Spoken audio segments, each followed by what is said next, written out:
जो बच्चे NSE-JS निकाल चुके हैं और INJSO देने वाले हैं, उन लोगों के लिए ये सारे सेशंस बहुत इंपॉर्टेंट है। बच्चे, आपने तैयारी करी है तो आप रेट करें कि आप इस चीज़ को कर पा रहे हैं कि नहीं कर पा रहे हैं। ये चीज़ आपको खुद से चेक करनी है। और अगर आप कहीं नहीं कर पा रहे हैं या कोई बेसिक आपको अटक रहा है, वैसे तो प्रॉपर ज्योमेट्री का क्वेश्चन है, इसमें फिजिक्स भी ऐसा कुछ लग नहीं रही है। सब्जेक्टिव प्रॉब्लम में बच्चे आपको स्टेप वाइज मार्किंग होती है, तो चीज़ों का ध्यान रखना होता है, कहाँ कर रहे हैं क्या नहीं कर रहे हैं। कई बार आपका आंसर सही होता है बट स्टेप्स पूरे नहीं लिखे होते, सही से एक्सप्लेन नहीं किया होता, तो भी पूरे मार्क्स नहीं मिलते। चलिए बच्चों, आज डिस्कस करते हैं हम लोग INO फंडामेंटल्स में INJSO 2025 का, INJSO 2025 का पेपर, 1 फरवरी 2025 को जो हुआ था, उसके फिजिक्स के क्वेश्चंस देख लेते हैं हम लोग फटाफट से कैसे आए थे। आपको एक रेफरेंस मिल जाएगा और मैं आपको बोलूंगा अगर आपने अटेम्प्ट नहीं किया है तो हर क्वेश्चन पे आप पॉज करके पहले आप खुद से ट्राई करके आंसर निकालिए, देन आप सॉल्यूशन और अप्रोच को देख सकते हैं। तैयार है? तो चलिए फटाफट से शुरू करते हैं। और ये बहुत हेल्प करने वाला है बच्चे, जो बच्चे NSE-JS निकाल चुके हैं और INJSO देने वाले हैं, उन लोगों के लिए ये सारे सेशंस बहुत इंपॉर्टेंट है। बच्चे, इसको जरूर आपको टीचर की अप्रोच भी देखनी है और पॉज करके खुद से ट्राई जरूर करना है, ठीक है ना। ये एक्सरसाइज जरूर होनी चाहिए आप लोगों की तरफ से। चलिए शुरू करते हैं हम लोग। तो सबसे पहला क्वेश्चन देखें, तो इसमें आपको पता है कि SCQs, single correct, multiple correct और सब्जेक्टिव, 3 पार्ट में हमारे पास पेपर आता है। तो पहले हम लोग सिंगल करेक्ट से स्टार्ट कर रहे हैं, देन मल्टीपल पे जाएंगे, देन सब्जेक्टिव पे जाएंगे। जैसे पेपर होता है वैसे ही हम लोग करने जा रहे हैं।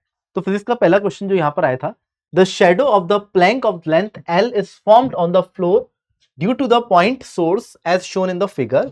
If the point source comes down by 20% of the present vertical length 2L from the plank, okay, find the percentage change in the length of the shadow formed at the previous level।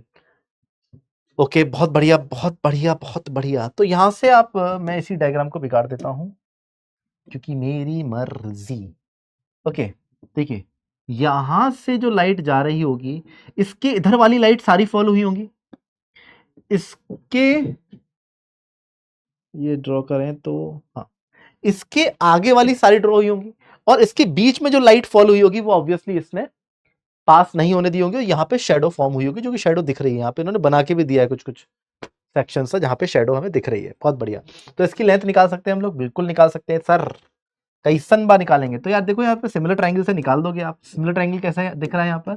ये वाला triangle और ये पूरा बड़ा वाला triangle similar है। तो फटाफट से काम कर दे रहा हूँ मैं, यहाँ पे नेमिंग वगैरह करने में टाइम वेस्ट नहीं कर रहा बिल्कुल। ये छोटा ट्राइंगल की हाइट अगर देख लें हम लोग, 2L है। हाइट कितनी है? 2L। ओके, और ये वाली साइड हम लोग बोलते हैं L। तो इन दोनों का रेशियो, और ये हमारे पास हो जाएगी 2L प्लस L, 3L। और इस शेडो की लेंथ लेट से मान लो D1 है, अपॉन D1। इसके बराबर अगर मैंने कर दी तो यहां से आप देखो D1 हमारे पास आ जाएगा 3L/2। मानता है कि नहीं मानता है? Agreed agreed agreed agreed. Next, अगर हम यहां पर, मैं इसी को कॉपी कर लेता हूं, इसी स्लाइड को कॉपी करके, या इसी में कर लें अगर हम लोग। इसने बोला है कि इसको 20% नीचे किया है, किसका? 2L का 20%। तो 2L का 20%, 2L/5 नीचे गया है, मतलब 20% नीचे गया है। तो 2L में से अगर 2L/5 जो कि 20% है, ये माइनस कर देंगे तो ये हमारे पास बच रहा है 8L/5। तो यहां से 8L/5 पर आ जाएगा source. This is the new position of the source. ये कितना है? 8L/5। इसके नीचे अगेन L है ये। तो अब जो यहां पर हमारे पास शेडो बनेगी, पहले बताओ बड़ी बनेगी छोटी बनेगी? ऑब्वियसली बड़ी बनेगी। यहां पर शेडो अब के बड़ी आएगी। ये देखो, ये वाली लाइट और दूर जाएगी, मतलब इस बोर्ड पे आ भी नहीं पाएगी, आगे की तरफ कहीं जाके मिल रही होगी। तो अगेन हम ये छोटा वाला ट्राइंगल, ये बड़ा वाला ट्राइंगल, सब सिमिलर वगैरह खेल रहे हैं यहाँ पे, तो मजा आ जाएगा बच्चे, क्या बोलते हो? तो अगेन यहाँ पर अगर हम हाइट ले लें 8L/5, और इसकी ट्राइंगल की ये वाली साइड अगर हम ले लें L upon L, must be equals to ये पूरा साइड कितनी हो जाएगी? 8L/5 प्लस L अपॉन, और ये हो जाएगा लेट्स से D2। तो हम लोग अगर इसको सॉल्व करें यहां से, तो L ने L को जान से मार दिया, ये बचा 8/5 और मल्टीप्लाई भी कर देते हैं। 8d2 इज इक्वल टू 5 से इधर मल्टीप्लाई करा दिया मैंने, तो 8l प्लस 5l। तो d2 की वैल्यू आ गई मेरे पास यहाँ से 13/8l। d2 की वैल्यू आ गई 13l/8। मानते हैं कि नहीं मानते हैं? अगर आप ये बात मानते हो तो मैं यहां से बोल सकता हूं change in length, change in d upon original into 100। This is a percentage change in the length of the shadow. तो फाइनल हमारे पास बड़ी लेंथ है, that is 13l/8 minus 3l/2 upon 3l/2 into 100। This will be your answer. तो ये कितना आ जाएगा बच्चे? ऊपर नीचे अगर 4 से मल्टीप्लाई कर दें तो 12/8 हो जाएगा। 12/8 दैट मीन्स ये हो जाएगा 1/8। 1/8 है ऊपर और यहाँ पे है 3/4। तो l/8 ऊपर है और यहाँ से है 3l/2 इंटू 100। तो यहाँ से देख रहे हो फोटो, वैसे कैलकुलेटर आपके पास अलाउड था और ये चला जाएगा 25 टाइम्स, तो 25/3 25/3% दैट इज 8.33%। मानता है कि नहीं मानता है? एग्रीड? तो यहां से सिंपली हम इस क्वेश्चन का आंसर बोल देंगे 8.33% आ गया। एग्रीड? तो आपको अभी आपने तैयारी करी है तो आप रेट करें कि आप इस चीज को कर पा रहे हैं कि नहीं कर पा रहे हैं। ये चीज आपको खुद से चेक करनी है और अगर आप कहीं नहीं कर पा रहे हैं या कोई बेसिक आपको अटक रहा है, वैसे तो प्रॉपर ज्योमेट्री का क्वेश्चन है, इसमें फिजिक्स भी ऐसा कुछ लग नहीं रही है, ज्योमेट्री का क्वेश्चन है, मैथमेटिक्स का मान लो यार ऐसे बेसिक। वो भी ये देखो यहाँ पे कुछ फिजिक्स ही लग रही है। अ portion of an electric network, आप लोग पॉज करके इसको कर सकते हैं। अ portion of an electric network is shown in the adjacent figure. Electrostatic potential of terminal A is 150 volts, terminal B is 40 volts, the terminal C is open है ये, ठीक है। Read the following statement. If the terminal C is at potential 30 volt, the current passing through 20 ohm resistor will be 3 ampere. Okay, ये statement दे रखे हैं, statement 1 2 3 है और कौन सा सही है कौन सा सही नहीं है अपने को ये निकालना पड़ेगा, निकालना पड़ेगा। चलिए निकालते हैं फटाफट से। तो यहां पर अगर मैं इसी में सॉल्व कर दे रहा हूं, इसको हम लोग 30 मान लेते हैं, ठीक है। मैं मिटा दूंगा बाद में, देखते रहना आप लोग ध्यान से। ओके, इसको अगर 30 मान लिया तो आप यहां का पोटेंशियल निकाल लो, फिर किसी ब्रांच में करंट निकाल सकते हो। Let's say this is V, तो यहां से आप KCL लगा दो। तो KCL लगा देंगे, हम लोग बोल देंगे कि साहब यहां पे जो करंट गया दैट इज V माइनस 150/20। यहां जो करंट आया दैट इज V माइनस 40/50। यहां जो करंट गया V minus 30/30 must be equal to 0, कोई कुछ आया ही नहीं। अगर ये सब में आउटगोइंग करंट मान लूं तो इनकमिंग करंट तो 0 था, तो बस मानते कि नहीं मानते, 0 ने 0 को जान से मार दिया। इसमें आप एलसीएम अगर ले लेंगे तो यहां पर आ जाएगा मेरे पास, क्या आ जाएगा 15, सॉरी ये आ गया 15 और ये आ गया 30। तो 30, तो 30 अगर है मेरे पास तो 30 से मल्टीप्लाई कर देते तो ये हो जाएगा 15V माइनस 30 से इसको मल्टीप्लाई कराया तो 4500 प्लस, अबे 30 से क्यों करा, मैं 6 से मल्टीप्लाई कराना पड़ेगा ना, वो 15 से 15V माइनस 2250 प्लस यहाँ पे 6 से मल्टीप्लाई होगा 6V माइनस 240 प्लस यहाँ पे अगर हम मल्टीप्लाई करेंगे 30 का तो 10 से मल्टीप्लाई होगा 10V माइनस 300 इक्वल्स टू 0। क्या बोलती है public? 15V 6V that is 21 and 10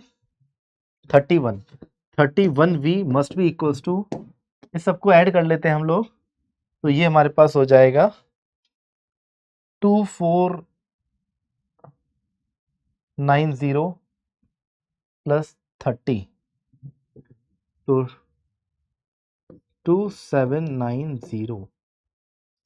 क्या बोलते हैं आप? इसको 9 से अगर मल्टीप्लाई करते हैं हम लोग, मतलब ये आ जाएगा 9 का, तो V की वैल्यू आ रही है 90 वोल्ट। V की वैल्यू 90 वोल्ट अगर आ रही है तो हमसे पहले स्टेटमेंट में क्या बोला गया है?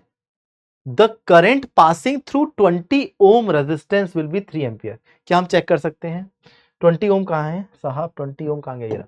इसमें से कितना करंट पास हो रहा है, इसकी वैल्यू 90 आई है, तो पोटेंशियल डिफरेंस ओम्स में लगा देंगे बेसिक सा, 60/20 3 एम्पियर। क्या बोलती है पब्लिक, 3 एम्पियर। तो स्टेटमेंट 1 इज करेक्ट।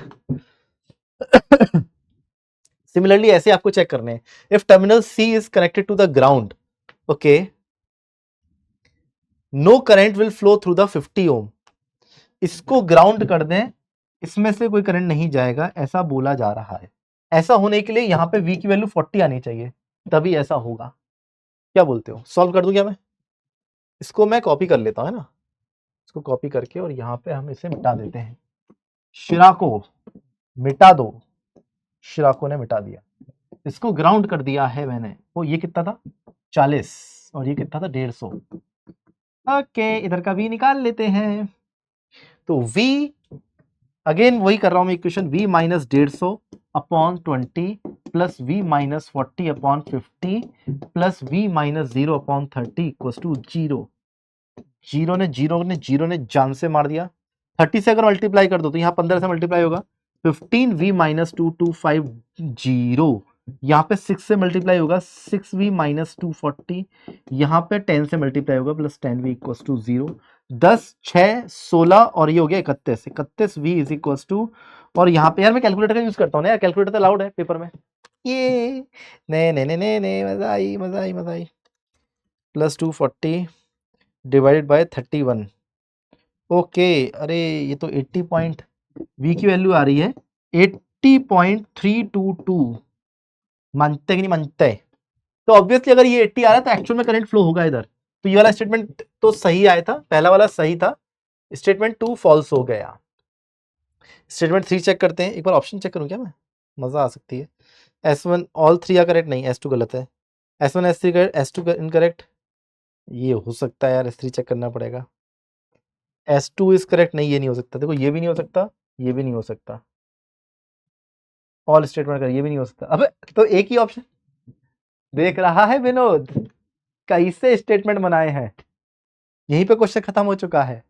हमें तो क्या पता पड़ गया है, S1 करेक्ट है, हमें ये पता पड़ गया S1 करेक्ट है और S2 इनकरेक्ट है। मैंने वहीं से ऑप्शन एलिमिनेट कर दिए।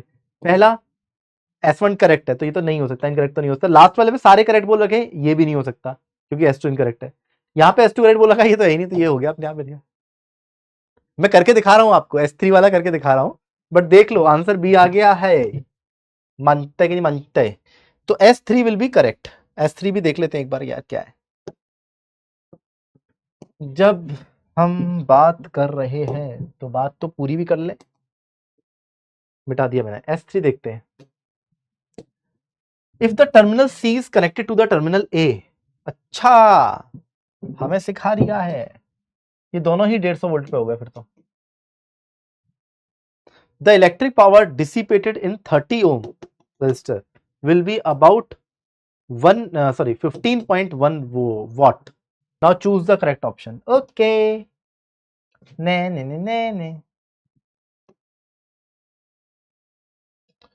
तो अभी भी वैसे ही कर लूं यार, अगर सेम थॉट में करने तो वैसे ही कर ले, नहीं तो फिर ये तो पैरेलल में आ गए। वैसे भी सोच सकते हो आप, नहीं तो मैं तो V निकाल लूं, करंट आ जाएगा उससे, सबसे आसान चलिए ये है। यहां से अगर मैं V निकाल दूं तो ये अपने पास 40 पे है, तो देखो V minus 150/20 plus V minus 150/30 plus V minus 40/50। Okay, मैं वही काम कर रहा हूँ क्योंकि दोनों में वही काम किया था, एग्जैक्टली वही काम से काम कर लेते हैं, दिमाग ही नहीं लगाना पड़ेगा। डिवाइड मल्टीप्लाई बाई 30 कर लेते हैं, 30 से मल्टीप्लाई कर देंगे तो यहाँ पर 15 से मल्टीप्लाई होगा, 15V माइनस 225 225 एक जीरो, प्लस यहाँ पे 10 से मल्टीप्लाई होगा तो 10V माइनस 1500, यहाँ पे 6 से मल्टीप्लाई होगा तो plus 6V minus 240 equal to 0। क्या बोलती है पब्लिक? अब फिर मैं कैलकुलेटर का यूज कर रहा हूँ। देखो ये तो हमारा 31 ही आएगा हमेशा, 31V। ये जो है 2250 प्लस 1500 प्लस, तो छोटी छोटी कैलकुलेशन भी आदमी कैलकुलेटर से करता है फिर, 3990 डिवाइड बाय 31। ये V जो आ रहा है ये 128.7 आ रहा है। एक बार चेक कर लेंगे यार आप लोग क्या मैंने सही किया है। तो इसमें जो करंट आ जाएगा, इसमें जो करंट आ जाएगा वो आ जाएगा 150 minus 128.7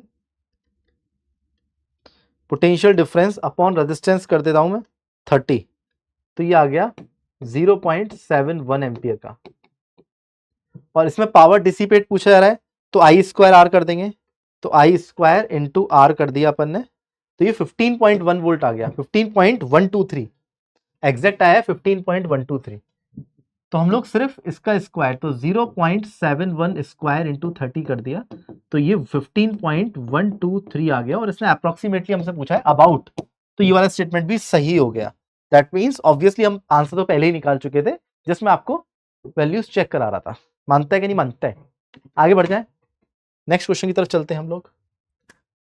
a beaker partially filled with the liquid of the density 1.2 ग्राम पर centimetre cube is placed on a digital balance, okay, and the reading is 440 ग्राम। ठीक है, लिक्विड की डेंसिटी दे रखी है, ये हमारे पास रो एल आ गया और इनिशियल रीडिंग आ गई, तो मतलब जो मास है उसमें टोटल बीकर का या फिर उसमें जो लिक्विड है उसका टोटल मास जो है हमारे पास वो 440 ग्राम है। A metal piece is tight at the end of the string and the free end is held by the hand. ऐसा करके डुबा दिया, ऐसा करके लटका दिया उसे और उसमें लटका दिया। अब जो मेटल पीस है ऑब्वियसली उसमें बॉयंसी लगेगी।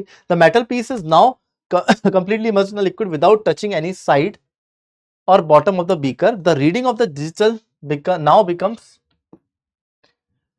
देखो डिजिटल रीडिंग थी 440 ग्राम, अब 500 ग्राम हो गई, दैट मीन 60 ग्राम कहां से आया? तो जो बॉयंसी ऊपर की तरफ लगी होगी, wait of liquid displace, liquid का लेवल ऊपर की तरफ राइज हो गया होगा, ऐसा सोच सकते हो आप लोग। तो वेट ऑफ लिक्विड डिस्प्लेस जो है वो हमारे पास 60 ग्राम के बराबर है। दैट मींस अगर मैं बोलूं कि ये मेरे पास V वॉल्यूम है, ठीक है, मेटल का पीस है ये, तो ये अगर इसकी वॉल्यूम देखा जाए तो हम वॉल्यूम निकाल सकते हैं क्या इसकी? बिल्कुल निकाल सकते हैं। इस पे जो बॉयंसी लग रही है, इस पे जो बॉयंसी लग रही है, that buoyancy is equals to 60 G के बराबर हो जाएगी, 60 ग्राम इंटू जी। बनता है कि नहीं बनता है? ठीक है ना, 60 ग्राम कर देते हैं, मतलब अगर आपको जी की वैल्यू में डाल नहीं रखे, ठीक है। तो ये बॉयंसी इस पे ये लग जाएगी। बॉयंसी क्या होता है? Weight of liquid displace, rho L into V into g. अब रो एल आपको गिवन है, तो यहां पर देखो ये भी ग्राम में है और ये भी इधर ग्राम में लिया है, तो बहुत बढ़िया। जी ने जी को मार दो, जी की वैल्यू अपन को पुट करने में इंटरेस्ट ही नहीं है साहब। तो 60 अपॉन 1.2 क्या बोलते हैं, यहाँ पे जीरो बढ़ाएंगे तो यहाँ पे आ जाएगा 50 तोला सेंटीमीटर क्यूब। क्यूबिक सेंटीमीटर में रखी है अपन ने डेंसिटी, तो वॉल्यूम भी उसी में आ जाएगी। तो 50 आ गई है, इक्वल्स टू 50। ओके सर, तो इसका मतलब इसकी वॉल्यूम आ गई मेरे पास। पूछा क्या जा रहा है हमसे? And the metal piece is dropped into the liquid without spilling, it gets completely immersed in the liquid and rest at the bottom, okay, and the reading becomes 680। that means सब तो नॉर्मल आ गया। जब पूरे ही beaker में अगर आपने इसको डाल दिया पानी के साथ या लिक्विड जो भी था उसके साथ, ये नीचे की तरफ अगर टच कर गया है इसके,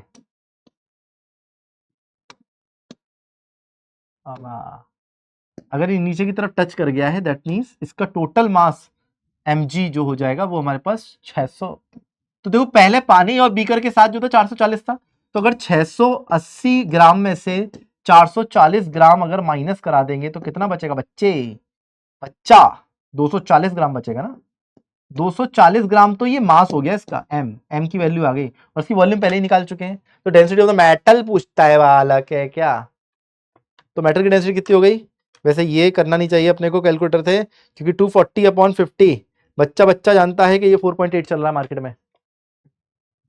ओके, तो m अपॉन v करा आपने तो ये 4.8 आ गया ग्राम पर सेंटीमीटर क्यूब, और इसको 1000 से मल्टीप्लाई कर देंगे तो हमारे पास केजी पर मीटर क्यूब में आ जाएगा। ये सेंटीमीटर क्यूब में आया था, सॉरी 4800, 4.8 है, 1000 से मल्टीप्लाई कर दिया तो हमारे पास वो केजी पर मीटर क्यूब में हो गया। दैट मीन सिंपल हमारे पास D will be the right answer. Hopefully आप सभी ने निकाल दिया होगा। चलिए फटाफट से जल्दी नेक्स्ट क्वेश्चन की तरफ चलते हैं हम लोग। फटाफट से करो, ये देख लो यहाँ पर क्वेश्चन है, इसके ऑप्शंस कहाँ हैं साहब? ऑप्शंस ऑप्शंस ऑप्शंस, अच्छा ऑप्शंस ऑप्शंस तो नेक्स्ट पेज पे है भाई। अगेन स्टेटमेंट दे रखे हैं कुछ 1 2 3 स्टेटमेंट करेक्ट और अलाइन नॉट करेक्ट और ये सब देखना है अपने को। तो यहाँ पर small block B of mass 0.6 kg starts moving on the rough horizontal surface with the initial velocity of 6 meter per second.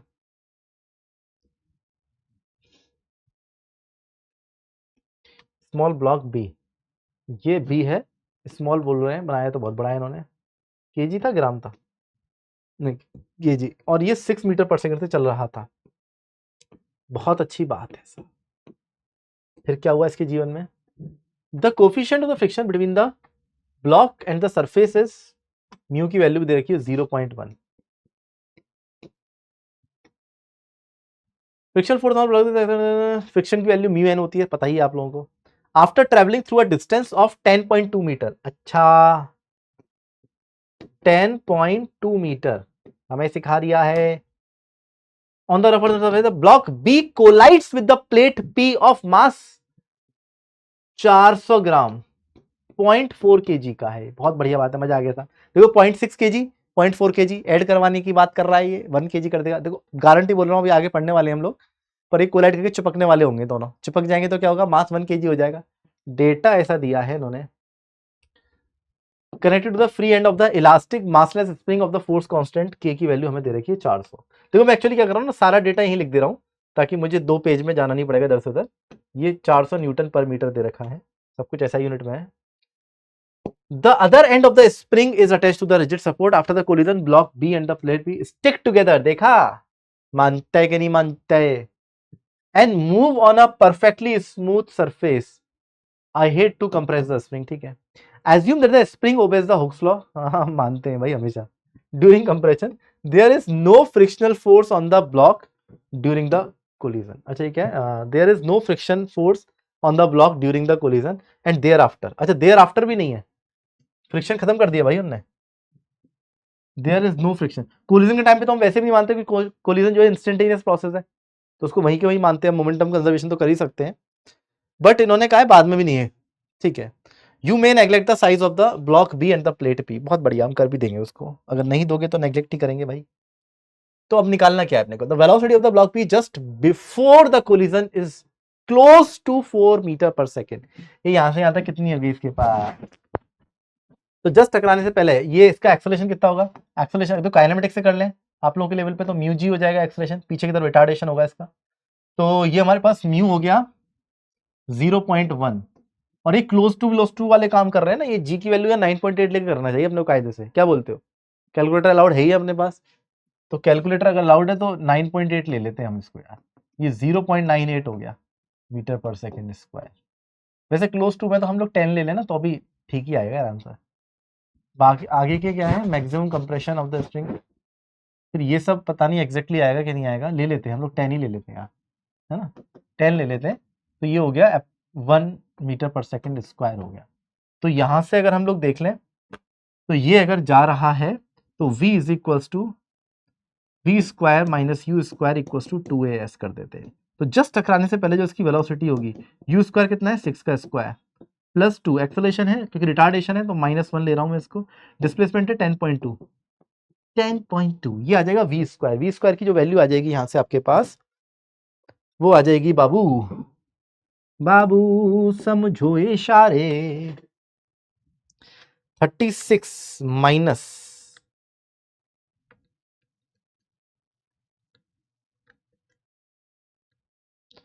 15.6 आया है, इसका भी अंडर रूट ले लेते हैं, 3.94 ये आ रहा है, ये एग्जैक्टली जो आ रहा है दैट इज 3.9496, मतलब 4 वाला तो आ गया यार, तो उसको अबाउट वाले को हम सही मानेंगे। तो स्टेटमेंट 1 तो सही है, स्टेटमेंट 1 सही, स्टेटमेंट 1 सही, ये तो गलत हो गया ऑप्शन, अलोन 2 एंड 3 नहीं, 1 तो सही है भाई, 1 तो सही है। 2 को और चेक करें, इनने ऑप्शन इस वाले क्वेश्चन में ऑप्शन अच्छे बनाए इन्होंने। 2 को चेक करने के बाद भी नहीं बोल सकते आप, 2 ऑप्शन पे भी जाएंगे, 3 को भी चेक करना पड़ेगा, सबको ही चेक करना है इसमें। पिछले वाले क्वेश्चन में फंस गए थे वो। ओके चलिए आगे बढ़ते हैं। फिर हम लोग कौन से पार्ट में चल रहे हैं, maximum compression of the sphere. ये काम कर लेते हैं हम लोग, 4 ही मान लेते हैं। पहले ऑप्शन का जो था ना एग्जैक्टली हम 4 मान के चलते हैं, क्योंकि उन्होंने क्लोज टू बोला है, 4 मान लेंगे। मैक्सिमम कंप्रेशन कितना होगा? अब देखो कंप्रेशन के लिए ये बात टकराएंगे यहाँ पर, तो 4 की स्पीड से चल रहा है तो मोमेंटम इनिशियली कितना होगा जस्ट बिफोर कोलिजन, और जस्ट आफ्टर कोलिजन 1 का मास हो जाएगा जो v से चलेगा, तो v की वैल्यू आ जाएगी 2.4 मीटर पर सेकेंड। ये जस्ट आफ्टर कोलिजन हमारे पास वेलोसिटी आ जाएगी। तो ये जो काइनेटिक एनर्जी होगी यहाँ पर हाफ, मास अब 1 हो चुका है, इंटू 2.4 का स्क्वायर, ये जाएगी हाफ k की वैल्यू है इंटू एक्स स्क्वायर। तो अब यहां से अगर हम लोग सॉल्व कर देते हैं, हाफ से हाफ काट देते हैं, हाफ से हाफ काट देते हैं, तो अंडर रूट के अंदर अगर मैं यहां पर काम कर दूं, 2.4 का स्क्वायर है और नीचे क्या है 400, 3/25, 3/25 एग्जैक्टली, बहुत ही बढ़िया आ रहा है। एक्स की वैल्यू आ रही है 3/25 in metres, that means interest से मल्टीप्लाई कर देंगे तो 4 3 से 12 हो जाएगा। तो ये भी स्टेटमेंट ट्रू है। तो देखो ये वाला स्टेटमेंट गया। अब 1 एंड 3 अलोन आर करेक्ट, नहीं 2 भी करेक्ट है, तो अब इन दोनों में से एक होगा ऑब्वियसली। अब 3 करेक्ट है तो ये होगा, नहीं तो सी वाला होगा। तो देख रहे हो ना, ऑप्शन वाइज काम कर ले रहे हैं अपन, तो कई बार बच जा रहे हैं। पिछले क्वेश्चन बच गए थे, यहाँ नहीं बच पाए, यहाँ तीनों ही सॉल्व करवा ले रहा है। Work done by the friction on the block during the entire motion is close to, या फ्रिक्शन तो सिर्फ यहीं तक है, फ्रिक्शन तो सिर्फ यहीं तक है, तो फ्रिक्शन ने वर्क कितना किया है, जितनी काइनेटिक एनर्जी इसकी लॉस हुई है यार उतना ही वर्क किया यार, जितनी काइनेटिक एनर्जी लॉस हुई है, या लगाई कितनी देर, डिस्प्लेसमेंट फोर्स इंटू डिस्प्लेसमेंट कर देते हैं हम लोग, इसमें फोर्स जो लगेगी that is mu M G, और डिस्प्लेसमेंट एल हुआ है, तो वर्क डन जो रहेगा minus mu M G L रहने वाला है, तो माइनस म्यू 0.1, मास कितना है 0.6, जी कितना है 9.8, एल कितना है 10.2। अगेन कैलकुलेटर का साथ लेते हुए मास्टर ने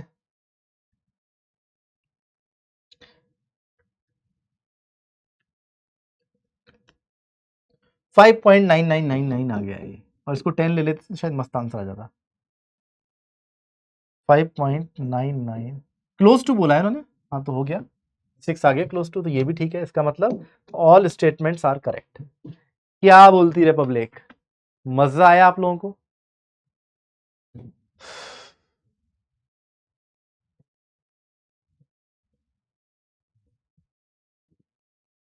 ठीक है ठीक है ठीक है, नेक्स्ट क्वेश्चन की तरफ चलते हैं हम लोग।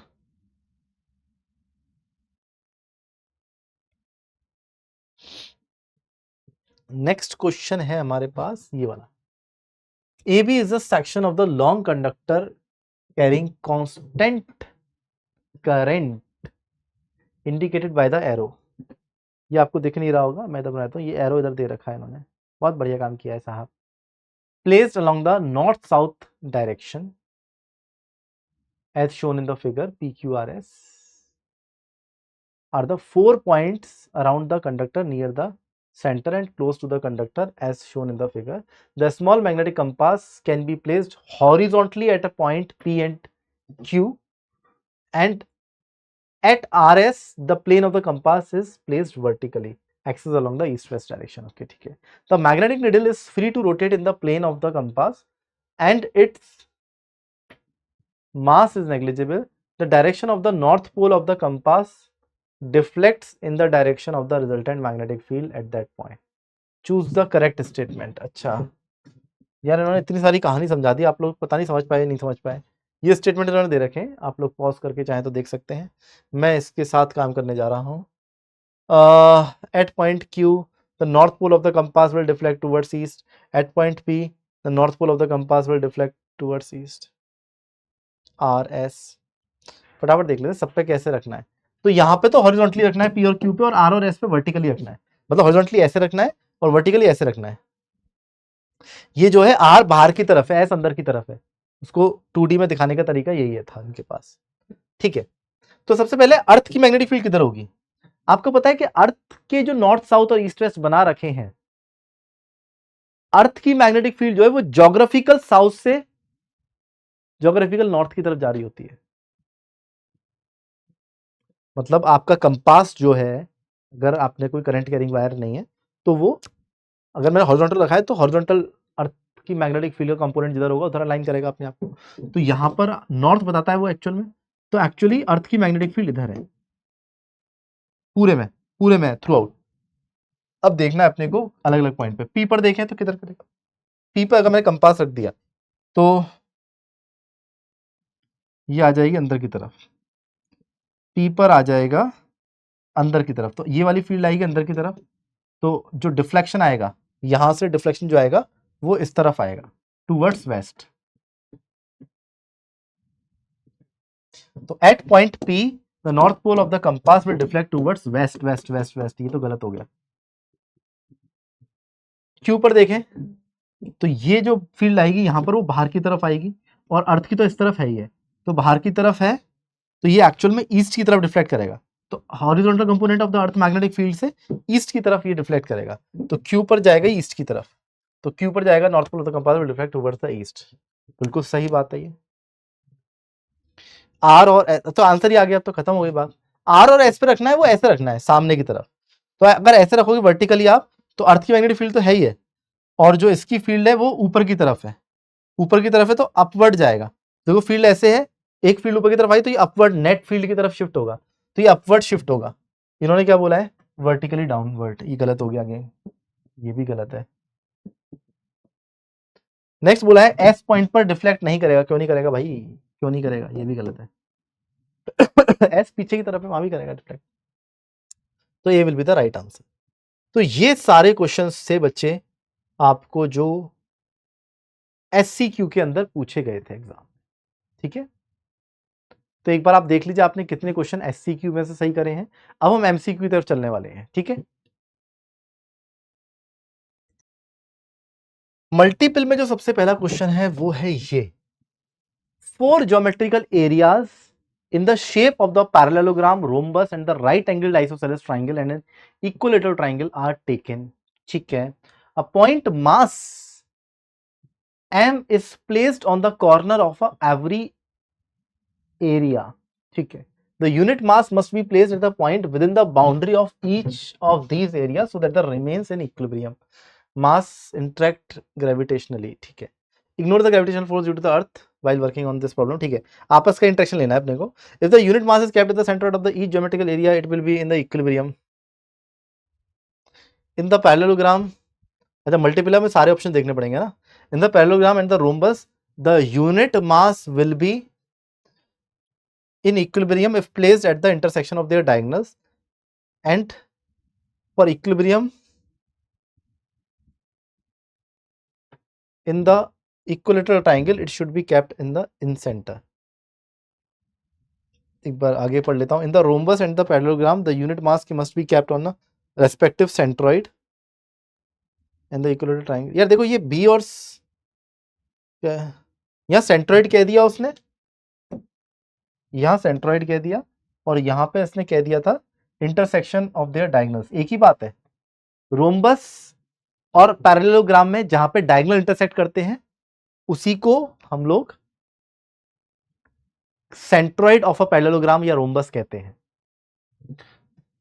तो ऑब्वियसली अगर वहां पे रख दोगे आप मास को, लेट्स से कोई भी एक पैरेललोग्राम है या रोम्बस है, अगर आपने डायगोनल्स के सेंटर पे रख दिया तो आप समझिए यहाँ के 4 पर मास m m m m है, और एक यूनिट मास अगर आपने बीच में रख दिया तो उसके ऊपर लगने वाली सारी फोर्सेस कैंसिल आउट हो जाएंगी। ये खींचेगा कैंसिल आउट हो गई, ये खींचेगा क्योंकि मिड पॉइंट पर है वो डायगोनल्स, दोनों डायगोनल्स का मिड पॉइंट होगा वो, तो कोई दिक्कत वाली बात ही नहीं है यहाँ पे। तो ये वाला तो ठीक है। और ये देखो इन सेंटर, इक्विलेटरल ट्रायंगल के लिए इन सेंटर बात करो चाहे सर्कम सेंटर बात करो चाहे सेंट्रोइड बात करो, इक्विलेटरल ट्रायंगल के लिए तीनों चीजें एक ही हैं, इन सेंटर, सर्कम सेंटर, सेंट्रोइड।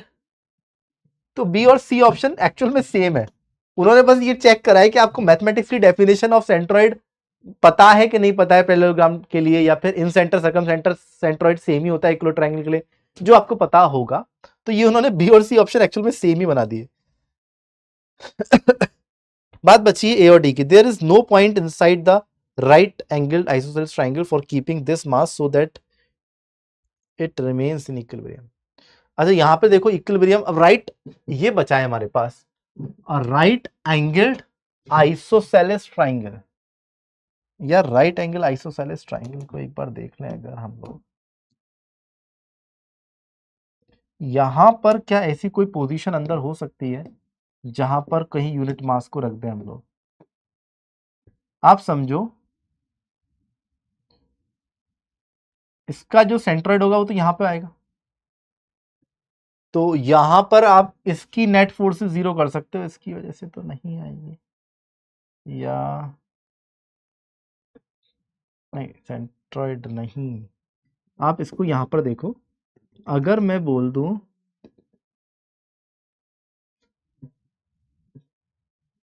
यहां पे, अगर मान लो यहां पर कोई पॉइंट है, इन दोनों का रिजल्टेंट क्या इसके रिजल्टेंट के बराबर हो सकता है?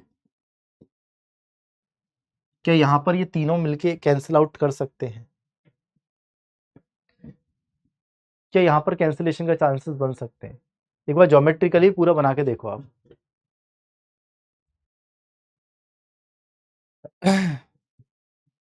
समझ में आ रहा है? ये डिस्टेंस से लगे, यहाँ पे सर्कम सेंटर होगा, सेंट्रॉइड नहीं होगा, सॉरी यहाँ सर्कम सेंटर है।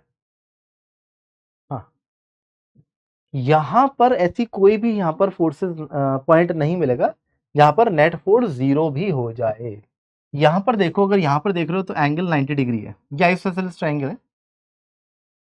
ऐसे जाते जाते जाते कहीं ना कहीं मान लो एंगल अगर ये 120 भी बैठ गया, तो ये दोनों फोर्सेस मिलके यहाँ पर नेट फोर्स बनाने लग जाए। बट ये एफ और ये एफ अलग है और ये एफ डैश अलग होगा, ये कैंसिल आउट करके आपको नल पॉइंट नहीं मिलेगा इसके अंदर जहां पे आप 1 kg का भैया यूनिट मास रख दो जिसपे नेट फोर्स जीरो आ जाए। तो ये उन्होंने बोला है यहाँ पर, there is no point inside the right angle isosceles triangle for keeping this unit mass so that it remains in equilibrium. ये बात बिल्कुल सही है, कोई पॉइंट नहीं मिलेगा, कोई पॉइंट नहीं मिलेगा, इसका मतलब ए ऑप्शन गलत हो गया फिर, तो इसका आंसर हो गया सिर्फ B C D option. Centroid नहीं, सेंट्रॉइड जहां पर होगा, सेंट्रॉइड तो अंदर ही होगा, तो सेंट्रॉइड तो अंदर ही होगा। सेंट्रॉइड पता है क्या होता है आपको? मीडियन जहां पे टकराते हैं, तो सेंट्रॉइड पर नहीं होगा, कहीं पर भी नहीं होगा ऐसा, कहीं पर भी नहीं होगा ऐसा। चलिए, अच्छा क्वेश्चन है, थोड़ा सा यहाँ पर मैथमेटिक्स लगी होगी अच्छी खासी। ये अगेन एक ग्राफ का क्वेश्चन आ गया, पहले ही बोला था ग्राफ के और एक्सपेरिमेंटल क्वेश्चंस काफी पूछे जाते हैं आईएनजेएसओ में। तो सिचुएशन बेस्ड क्वेश्चन है, पीछे वाले भी आप देख रहे हो, तो सिचुएशन बेस्ड अच्छे क्वेश्चन हैं वो भी। In the graph shown below the time acceleration of the particle that has started from the initial velocity 2 meter per second is given. Identify the correct option given below. Acceleration time graph दे रखा है, इसका area क्या देता है? Change in velocity, not velocity, change in velocity देता है। The particle will have the displacement of 657 meter at the end of 32 seconds. निकालते हैं अभी। The displacement of the particle cannot be determined using the average acceleration as the particle is not moving with a constant acceleration. Average acceleration से velocity निकाल सकते हैं, average acceleration से velocity निकाल सकते हैं, मतलब बी पार्ट तो मुझे सही लग रहा है, क्योंकि एवरेज एक्सेलरेशन से डिस्प्लेसमेंट नहीं निकाल पाओगे आप लोग, क्योंकि एक्सेलरेशन लगातार वेरी कर रहा है, मतलब कांस्टेंट नहीं है, तो कांस्टेंट नहीं है तो एवरेज एक्सेलरेशन यूज करके आप डिस्प्लेसमेंट नहीं निकाल पाओ। The particle will have the velocity of 41 metre per second, the velocity of the particle at the end of, अच्छा इन दोनों में से अपना एक ऑप्शन होने वाला है। पहले ये देख लेते हैं एरिया, एरिया कितना आने वाला है इसका, आप लोग पॉज करके निकाल रहे होगे। ये एरिया देखें अगर हम लोग ध्यान से, तो ये है 1 और ये है हमारे पास कितना भाई, 15 होगा यार, ये 15 into 1 plus half into sum of parallel side, तो 1 और 2 पैरेलल साइड हो जाएगी, that is 3 into height, height कितनी हो जाएगी 15 से 32, that is that is that is that is 17। Again मैं तो कहूंगा कैलकुलेटर लाउड है भाई मेरे पास, तो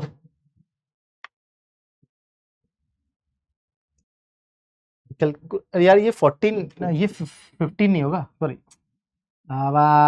15 को ले लिया था, ये हमारे पास हो जाएगा 12 है, 16 है, बीचों बीच का यहाँ पे 4 4 का गैप है ना, तो ये हमारे पास 14 हो जाएगा 2 2 के गैप में, अगर मिड पॉइंट हम लोग ले रहे हैं तो ये 14 आएगा था, 14 इंटू 1 प्लस ये ट्रेपेजियम है, तो ये सम ऑफ पैरेलल साइड 14, 32 माइनस 14 कितना चल रहा है मार्केट में?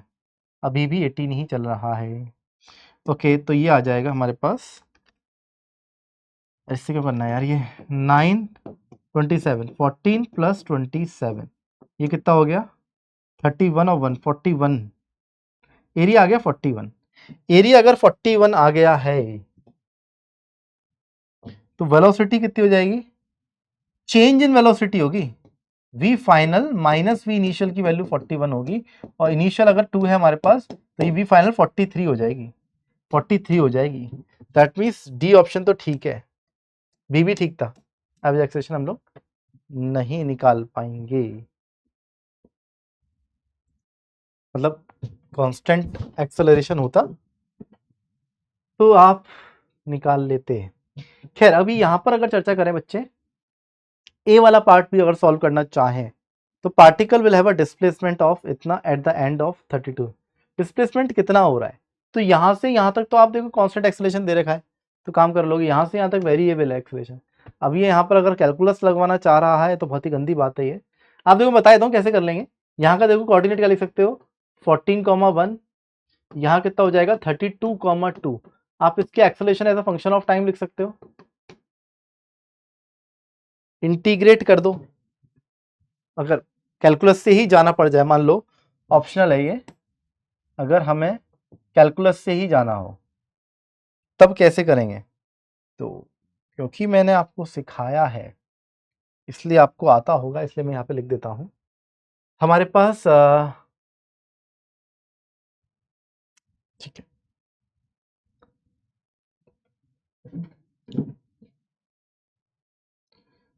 ओके, तो यहाँ पर हम लोग लिख सकते हैं इस लाइन की इक्वेशन, अगर लिखते हैं हम लोग y minus y not is equal to m into x minus x not से लिखते हैं क्या? समझ रहे हो?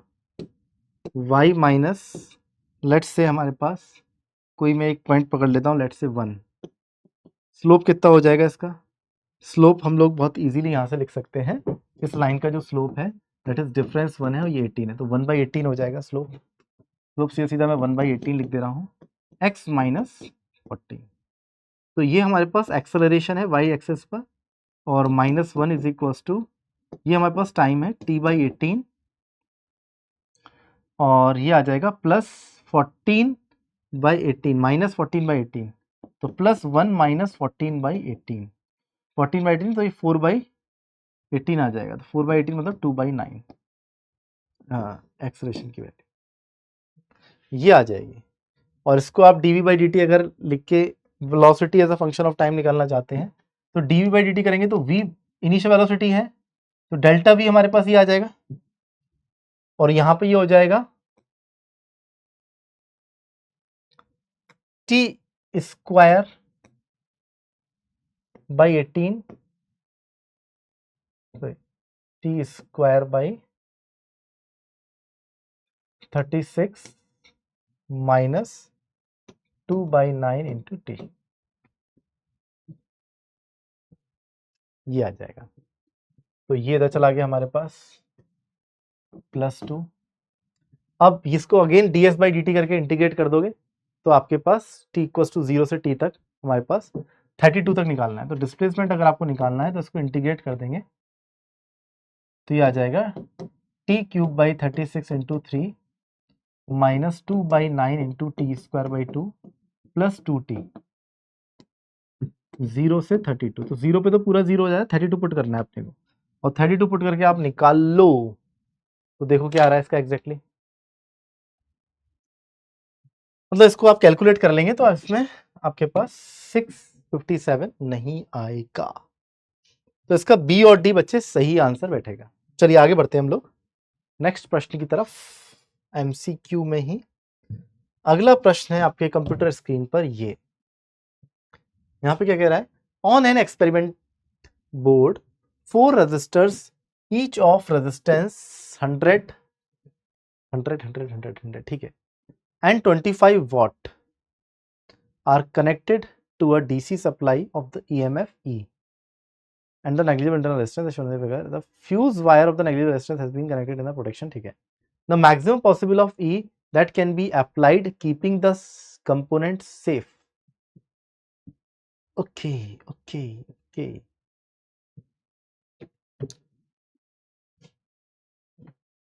ठीक है। तो यहां से भी मैं बोल सकता हूं कि इसमें करंट कितना हो सकता है मैक्सिमम। देखो इस रेजिस्टेंस में तो टोटल करंट आई ही गुजरेगा, तो आई स्क्वायर आर की वैल्यू हमारे पास लेस देन और इक्वल टू 25 वॉट तक चलेगी, इससे ज्यादा पावर कंज्यूम नहीं करना चाहिए। तो यहां से हमें दिख रहा है कि I square must be less than 25 बटा आर की वैल्यू 100, अंडर रूट ले लिया हमने, तो I must be less then और इक्वल टू 1/4 है, ये 1/2 आ जाएगा। तो आई मैक्स की वैल्यू आ जाएगी हमारे पास, मैक्सिमम करंट जो है वो 1/2 एम्पियर का ही इसमें जा सकता है। तो अब ये 1/2 एम्पियर कितनी ई की बैटरी करा सकती है, एक बार ये देख लेते हैं। तो मैं यहाँ पे देखो आर और आर पैरेलल में r/2 plus are, 3r/2, 3r/2 plus are, 5r/2, 5r/2, तो आर इक्विवेलेंट आ गया मेरे पास 5r/2, दैट इज आर की वैल्यू 100 है, तो 50 पंजे 250 ओम, ये आ गया आर इक्विवेलेंट। तो हमारे पास मैक्सिमम करंट जब इतना हो सकता है, तो अगर ई आपको लगानी भी है तो I max into R equivalent से ज्यादा की नहीं लगा सकते, तो 1/2 इंटू 250 किया आपने, तो ये 125 वोल्ट आ गया। तो दैट मीन्स ए ऑप्शन सही है, 125 वोल्ट तक की आप लगा सकते हो। Maximum power that can be dissipated in all the four resistor together is 62.5 watt. Exactly निकाल लेते हैं इसको कि मैक्सिमम पावर, मान लो इतना करंट फ्लो कर भी रहा है, तो यहां पर 1/2 ही जाने वाला है, यहां पर ये 1/4 हो जाएगा। मतलब आई स्क्वायर आर करेंगे, तो आई स्क्वायर मतलब 1/16 इंटू आर, ये तो पावर इसमें गई, यही पावर इसमें गई, प्लस ये पावर इसमें गई, इसमें तो अपन ने 25-25 वॉट ही कराई है, 25 वॉट 25 वॉट 50 वॉट, तो 50 प्लस इतनी पावर हमारे पास जा सकती है, दैट इज 8, 4 से काट दें तो 25/2, दैट इज 12.5, 12.5 मतलब 62.5, दैट मीन्स बी ऑप्शन भी सही है। 50 प्लस 12.5 तो 25-25, 25-25 50 तो इसमें गई, ठीक है, और इन दोनों में टोटल 12.5, एग्रीड। नेक्स्ट कह रहा है the current rating of the fuse must be, half से ज्यादा करंट जा ही नहीं सकता भाई, कहां 1 एम्पियर ले रहे हो। Next the total power dissipated in all the four resistor together when E की वैल्यू है 50। देखो आर इक्विवेलेंट हमारे पास 250 है, तो 50 अपॉन 250 करेंगे तो 1/5 एम्पियर करंट आएगा। नेक्स्ट पेज पे लिख देता हूं मैं, ये हमारे पास आर आर आर आर, ये हमारे पास 50 वोल्ट है, और आर इक्विवेलेंट मुझे पता है 250 है, तो आई जो आ जाएगा that is V by R, that means 1/5 ampere. क्या बोलती है पब्लिक, 1/5 एम्पियर, तो इधर जाएगा इसका भी आधा 1/10 1/10, तो यहां पे जो पावर लॉस होनी है दैट इज आई स्क्वायर मतलब 1/100 हो जाएगा इंटू आर, मतलब 1 वॉट इसमें 1 वॉट इसमें, 2 वॉट तो इसमें होनी है, प्लस इसमें जो होनी है दैट इज आई स्क्वायर, यहाँ पे 1/25 है, मतलब 1/5 है, तो स्क्वायर करेंगे इंटू 100, यहाँ पे 4 4 4 4 और 4 4 प्लस 4 4 और 4 8 और 2 10, टोटल हमारे पास 10 वॉट खर्च होने वाला है, that means A B and D are the correct option. मानता है कि नहीं मानता है? So these are the SCQ single choice correct questions जो थे, स्टार्टिंग के 5 क्वेश्चन थे, 4 क्वेश्चन थे शायद। उसके बाद यहां पर एक बार देख लेते हैं, 1 2 3 क्वेश्चन थे हमारे पास MCQ में, मतलब मल्टीपल करेक्ट, और 1 2 3 4 5 क्वेश्चन थे यहाँ पे, ठीक है, और मैं यहाँ से भी देख सकता था 1 2 3 4 5 क्वेश्चन इसमें थे सिंगल करेक्ट में, 5 और 3 8 हो गए। अब आगे बढ़ते हैं और चलते हैं अब सब्जेक्टिव प्रॉब्लम में। सब्जेक्टिव प्रॉब्लम में बच्चे आपको स्टेप वाइज मार्किंग होती है, तो चीजों का ध्यान रखना होता है, कहाँ कर रहे हैं क्या नहीं कर रहे हैं। अच्छा, कई बार आपका आंसर गलत हो जाता है बट आपने स्टेप्स ठीक लिखे हैं, तो वो स्टेप वाइज मार्किंग में आपको मार्क्स मिल जाते हैं। ठीक है, कई बार आपका आंसर सही होता है बट स्टेप्स पूरे नहीं लिखे होते, सही से एक्सप्लेन नहीं किया होता, तो भी पूरे मार्क्स नहीं मिलते। तो इन चीजों का आपको ध्यान रखना होता है। ठीक है, और सबसे इंपॉर्टेंट क्वेश्चन है यहाँ पे हाई मार्किंग। तो यहाँ पर सबसे पहला क्वेश्चन है ये, पॉज करके करेंगे इसको।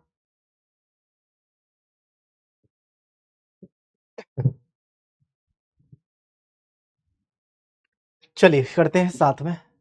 N engine is running at the speed of 72 kilometre per hour towards cliff 1 along the railway track, led between the two cliffs 1 and 2 separated by the d kilometers. The engine makes a whistle when it is 2.3 kilometer away from the cliff in front of it. In front it कौन सा है? cliff 1. The driver of the engine received the first echo from the cliff 1 after 13 seconds. If the engine driver receives 2 second echo 4 seconds after the first one, and find the distance between the two cliffs and the velocity of the sound, when will be the engine driver receive the third echo and what direction would that come from? देखो, आपको ये subjective करना है, proper हर चीज का आपको solution यहाँ पे लॉजिक देना पड़ेगा। फिर भी मैं यहाँ पर आपको बता देता हूँ क्या क्या चीजें आपको लिखनी होंगी। डायग्राम सबसे इंपॉर्टेंट है, डायग्राम आपको बनानी है, 2 क्लिफ बनानी है। लेट्स से ये है क्लिफ, इधर चला देते हैं गाड़ी, गाड़ी किधर चला देते हैं, गाड़ी इधर चला देते हैं, इधर चल रही है 72 किलोमीटर पर आवर से आपको दिखानी है, और इसको 5/18 से मल्टीप्लाई कर देंगे, 18 Forza, that means 20 metre per second से ये चल रही है। और डी हमारे पास दूरी है, ये क्लिफ 2 हो जाएगी, ये क्लिफ 1 की तरफ जा रहा है वो, टूवर्ड्स क्लिफ 1, तो ये क्लिफ 1 है बच्चे। ध्यान से देखना, ध्यान से देखना, यहाँ पर ये total distance let's say D मान लेते हैं, जो कि इसने डी किलोमीटर बोला है, और इसने बोला है कि 2.3 किलोमीटर मतलब 2300 मीटर्स हो जाएंगे। इतना मीटर अवे था जब इसने हॉर्न या विसल प्ले किया। The driver of the engine receive the first echo after 13 second, तो 13 सेकेंड तक की बात चल रही है, तो लेट से 13 सेकेंड पे यहाँ पे आ गया होगा, कितना आगे चला जाएगा 13 सेकेंड पे, तो 13 तो 260 मीटर्स आगे चला जाएगा ये, यहाँ पे इसको आई साउंड, तो वेलोसिटी जो साउंड ट्रैवल करके गई होगी वो तो यहां से यहां ट्रैवल करके आई होगी, ऐसा मान के चल रहे हैं हम लोग। कहां से आया? First eco from the Cliff 1, हाँ क्लिफ 1 से आया, ठीक है, बढ़िया है, परफेक्ट है, परफेक्ट है। तो यहाँ पे हम लोग बोल सकते हैं जो वेलोसिटी ऑफ साउंड v मान लें अगर, तो उसने कितना डिस्टेंस ट्रेवल किया होगा, 2300 आगे गया, 2300 आगे गया, प्लस 2300 माइनस 260 पीछे आया, 2300 माइनस 260 ये डिस्टेंस आया पीछे, टोटल डिस्टेंस अपॉन स्पीड, इसको भी 13 सेकेंड्स ही लगे होंगे ट्रैवल करने में। यहां से अगर मैं कैलकुलेटर यूज कर लूं और 2300 माइनस 260 प्लस 2300 डिवाइडेड बाय 13, तो वेलोसिटी ऑफ साउंड जो आपके पास आ जाएगी that is 3.8461 metre per second. तो आप यहाँ पर बोल सकते हो कि अप्रोक्सीमेटली हमारे पास 334 मीटर पर सेकेंड वेलोसिटी आ जाएगी साउंड की।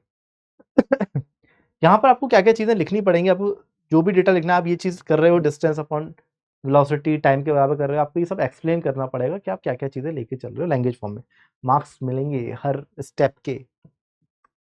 चलिए आगे बढ़ते हैं।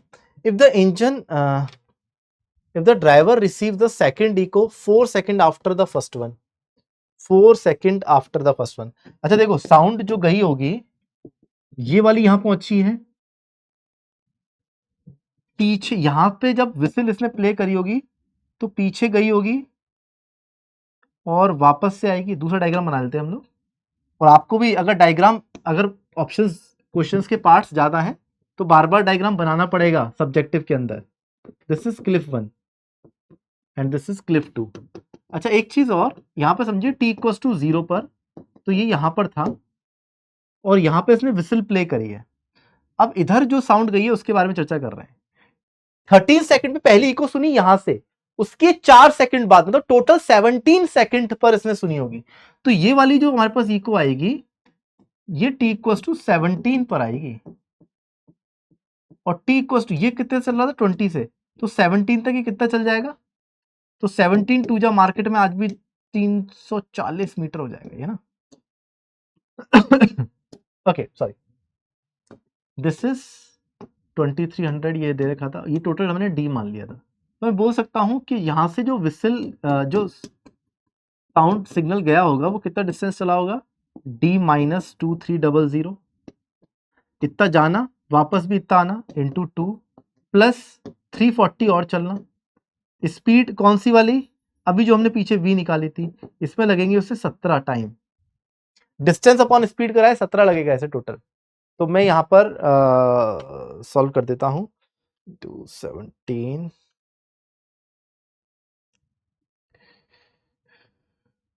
माइनस 340 डिवाइडेड बाय 2 प्लस 2300, ये आया है मेरा d की वैल्यू कैलकुलेटर से 4967.69 मीटर्स में। That will be our second answer. Subjective है, सारी चीजें डिटेल में आपको एक्सप्लेन करनी है। Distance between the two cliffs पूछा था इसमें, वेलोसिटी ऑफ द साउंड पूछा था, ये भी दोनों चीजें निकाल चुके हैं हम लोग।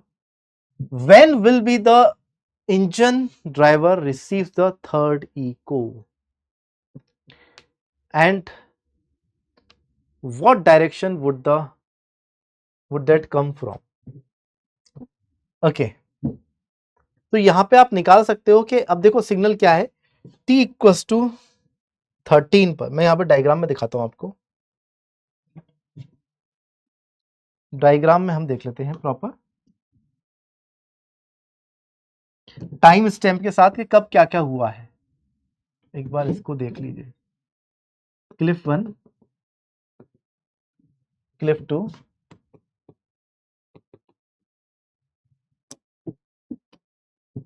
Let's say t equal to 0 पर ही यहां पर था, which is 2300। t equal to 13 पर उसने ये वाला सिग्नल सुना था जो यहां पर आया था, और t इक्वल टू 17 पर इसने ये वाला सिग्नल सुना था जो ये यहां से घूम के यहां पहुंचा था।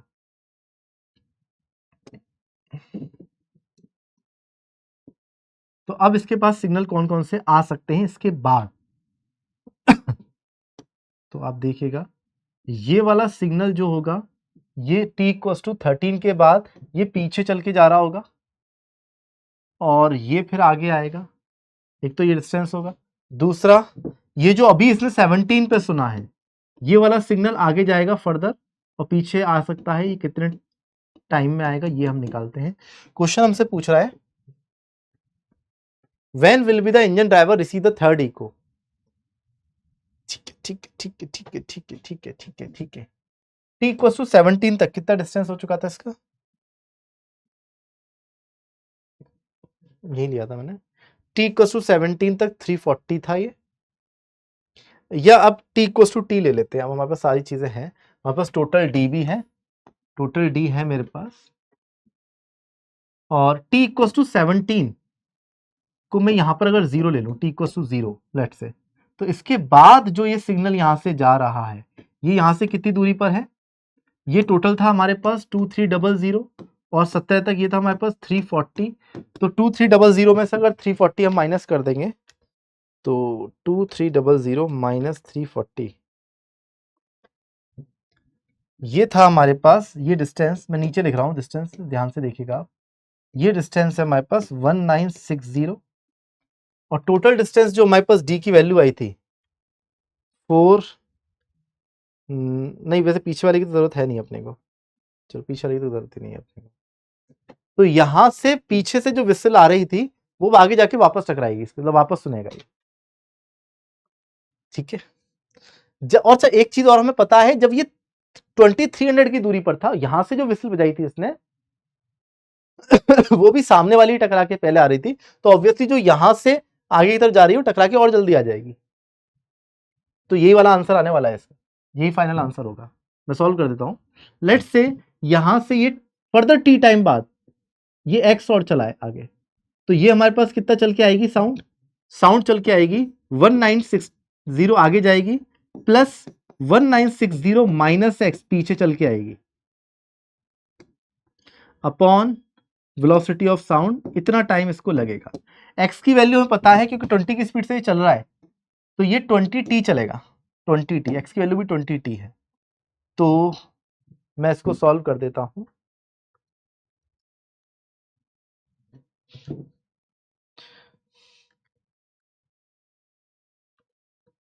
वन 3920 माइनस एक्स की वैल्यू है 20t और v हमारे पास 334 ले लेते हैं हम लोग कैलकुलेशन इजी रखने के लिए, तो 334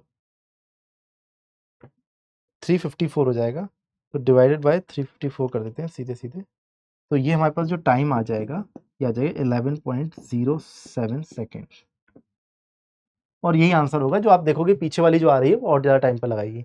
तो आंसर कैसे लिखेंगे अपन, 17 सेकंड्स के बाद 11.07 सेकंड और लगेंगे, मतलब टोटल टाइम जो हो जाएगा इसे, अगर टी को 0 उसको ले रहे हो, तो जब विसिल इसने प्ले करी थी उसके 28 सेकंड बाद 28.07 सेकंड्स बाद ही वो थर्ड ई को सुन रहा होगा फ्रॉम क्लिफ 1, ठीक है ना। तो इसने हमसे पूछा है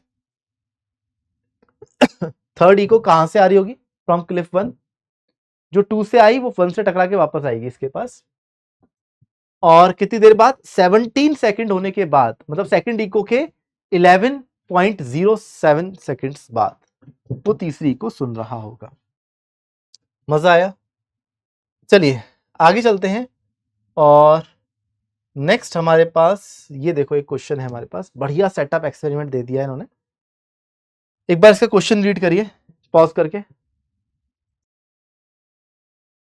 A tank placed on the ground is filled with the water up to a height of 9 metre. पर देख लेते हैं यहाँ पे डेटा क्या क्या है हमारे पास। 9 मीटर यहाँ पे डिस्टेंस है, H1 की वैल्यू दे रखी है इन्होंने यहाँ पे कुछ 3.56 4.05, कैलकुलेटर का यूज करना है, ये इन्होंने वैल्यूज में ही दिखा दिया इन्होंने। बहुत बढ़िया काम किया है साहब। A frictionless light pulley is attached to the top edge of the plank, ठीक है, टैंक। The two identical cubical blocks A and B of edge length हमें दे रखी है 10 centimetre and the relative density of 5 are connected to the free ends of the light and extensible resistor which passes over the pulley. Thus the block A is hanging inside the water and the block B is in the air. तो rider P of mass 1 kg, rider है यहाँ पर P of mass 1 kg placed on the block B। एक बार देख लेते हैं, ये यहाँ पर कुछ राइडर है, ये P राइडर है जो उसके ऊपर रखा हुआ है, 1 किलो का है ये 1 kg का है। बहुत बढ़िया साहब, इसके ऊपर रखा हुआ है। The arrangement is shown in the figure in the next slide. When the system is released at instant t equals to 0, the block B with the rider descends through the strength h1 at time t1. At this instant the rider is caught by the ring R that allows the block B only to pass through the, देखो इसके ऊपर ये रुक जाता है, ये rider रुक जाएगा इसके ऊपर और B निकल जाएगा इसके यहाँ से, B यहाँ तक पहुंच रहा है, कुछ इसमें यहाँ पर दिखा रखा है। At later time T2 the block strikes the ground, assume that the resistance is negligible and the effect of the surface tension viscosity negligible, density of the water is 1000, answer the following question।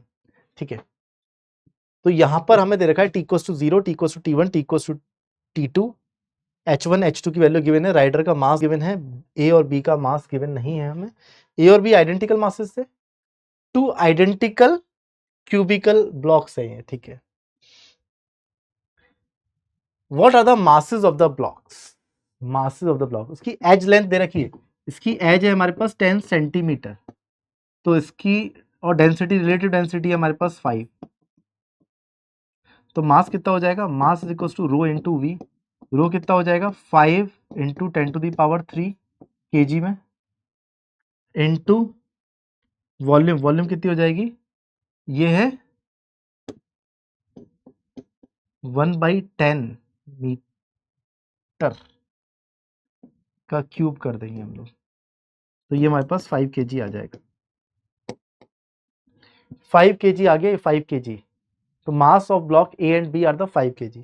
अच्छा, ये सब marks हैं, हर question के marks हैं इसमें। Total 5 question है, 5 question है, 12 marks का क्वेश्चन आया था ये। ठीक है, तो टाइम लगेगा इसमें। नेक्स्ट पार्ट हमसे कह रहा है कैलकुलेट द एक्सेलरेशन।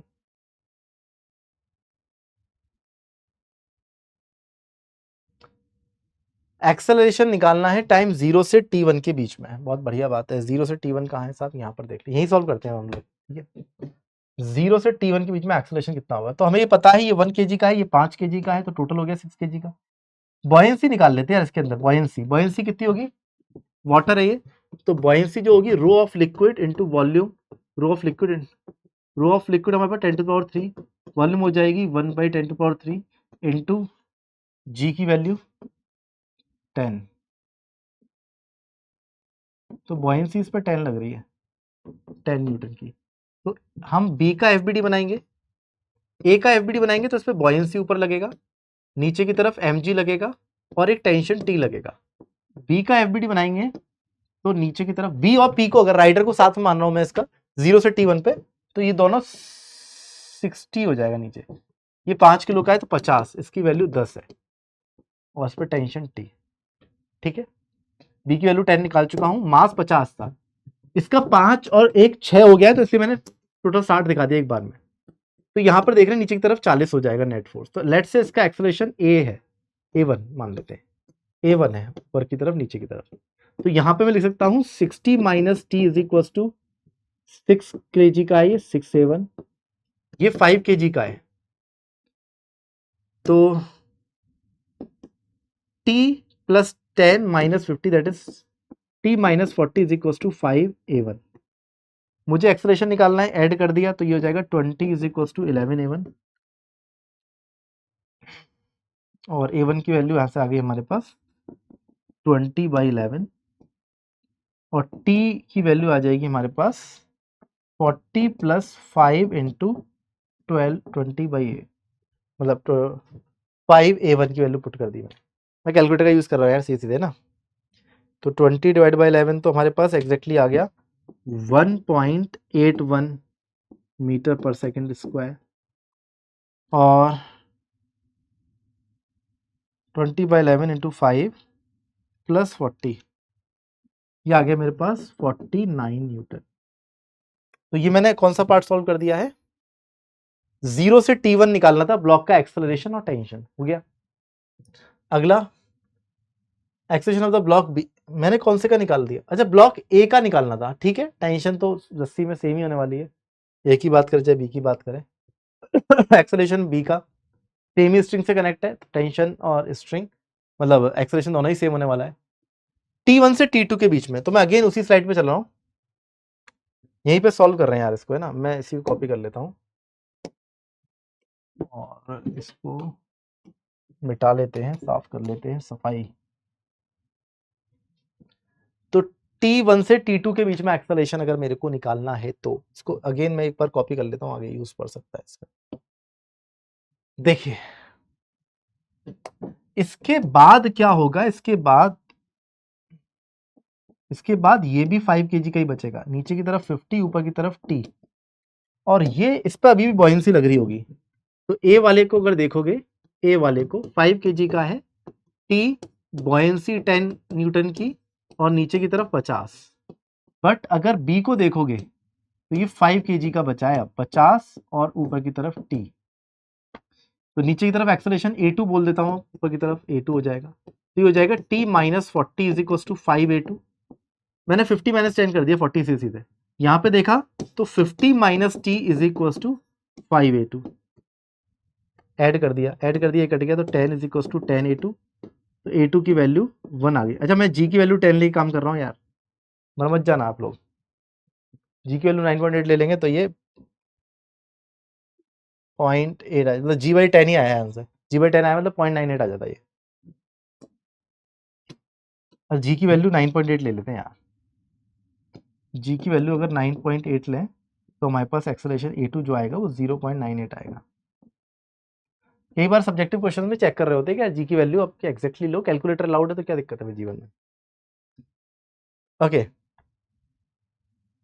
नेक्स्ट हमारे पास क्या बोला है इसने, ये आगे टेंशन भी निकाल सकते हैं हम लोग। अब यहाँ पे पुट कर दो बस 0.98 इंटू 5 50,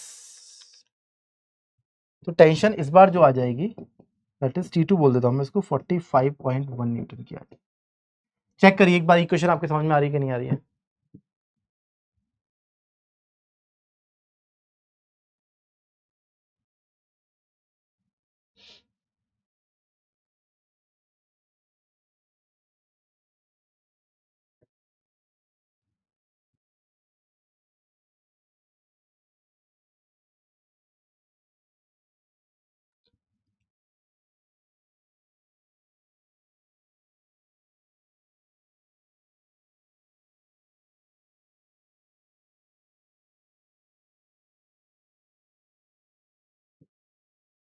अच्छा, अपन ने क्या करा था ना, ये गड़बड़ कर दिया।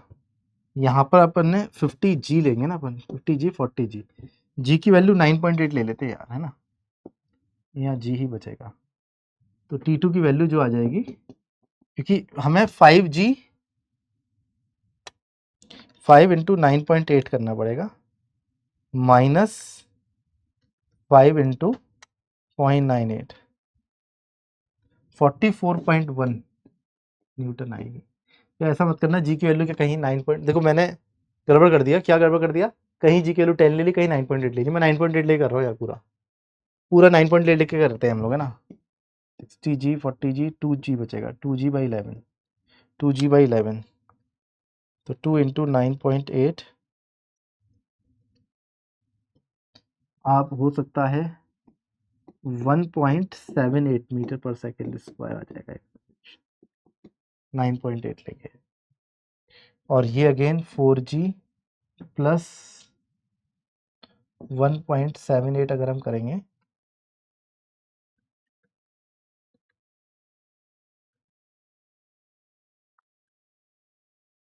तो ये 48.1 न्यूटन आ जाएगा। ये इन सब बातों को ध्यान रखना कि जी की वैल्यू 9.8 लेनी, क्योंकि कैलकुलेटर ले जा रहे हैं अपन तो खेलेंगे इसके साथ। तो अगेन ये वाला पार्ट भी हमने कर लिया है और ये वाला पार्ट, अगला वाला पार्ट भी हम लोगों ने कर लिया है। नेक्स्ट पार्ट क्या है, find out the value of the T1 and T2। अब T1 T2 के लिए हमें H1 H2 उसने दे रखा है। यहाँ पे एक्सेलरेशन हमारा निकल आया है, इसका एक्सेलरेशन निकल आया है, u0 से स्टार्ट हो रहा है, तो कितना टाइम लगेगा इसको T1 निकाल लेते हैं हम लोग। T1 मेरे पास सीधा सीधा निकल आएगा, u0 से अगर जा रहा है तो under root of 2h1/g, g की जगह पे a1 आ जाएगा बस। तो मैं इसकी वैल्यू सीधे सीधे निकाल देता हूँ, कैलकुलेटर है मेरे पास। 2 इंटू H1 की वैल्यू है 3.56 और A1 जो आया था मेरे पास, A1 की वैल्यू आई थी 1.78। अबे 2 आ रहा है, तो इतना परफेक्ट 2 सेकेंड्स, मजा आ गया।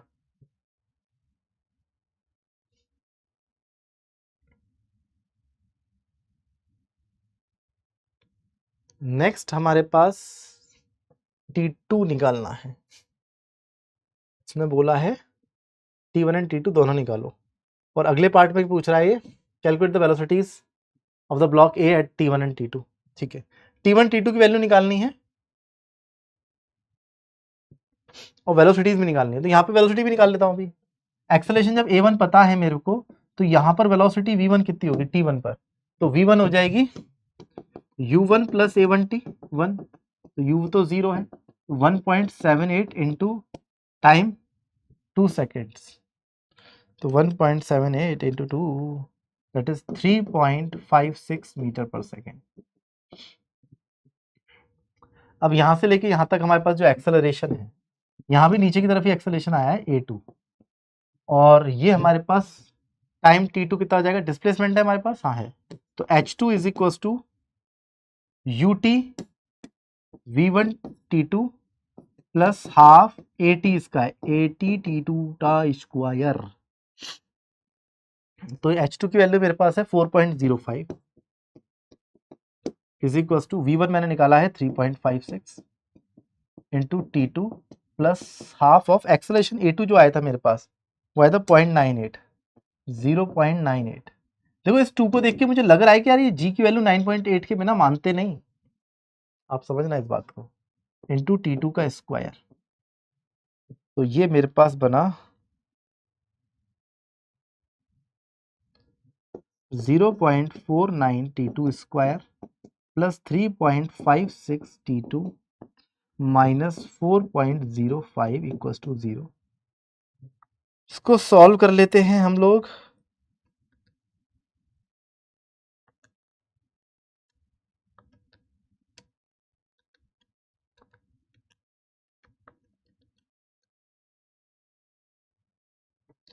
T2 की वैल्यू आ गई एक तो 1 और एक आ रही है नेगेटिव में -8.26। तो ऑब्वियसली हम इसको नेगलेक्ट कर देंगे और ये हमारे पास वैल्यू हो जाएगी। तो T2 की वैल्यू भी आ गई हमारे पास। तो T2 का आंसर हो गया, T1 का तो ये हो गया था। इसको अगेन एक और बार कॉपी कर लेते हैं।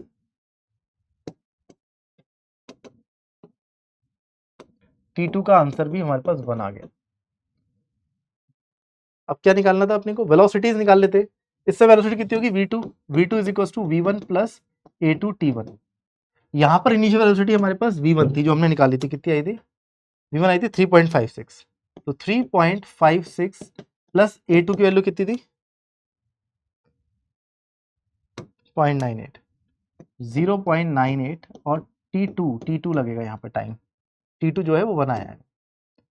तो देख लेते हैं हम लोग 3.56 प्लस 0.98 4.54। क्या बोलती रिपब्लिक,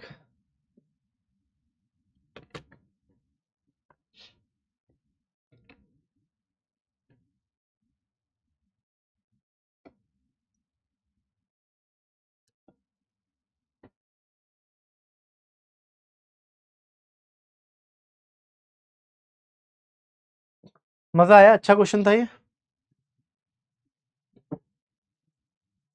सारे पार्ट खा दिए। 12 नंबर क्वेश्चन था, सब्जेक्टिव क्वेश्चन था और प्रॉपर डुएबल क्वेश्चन था। अच्छा तो ये वाला पार्ट भी अपन ने कर लिया पीछे और वेलोसिटीज भी निकाल दी हमने, ब्लॉक ए की T1 T2 टाइम, जो बी की होगी वही ए की होगी।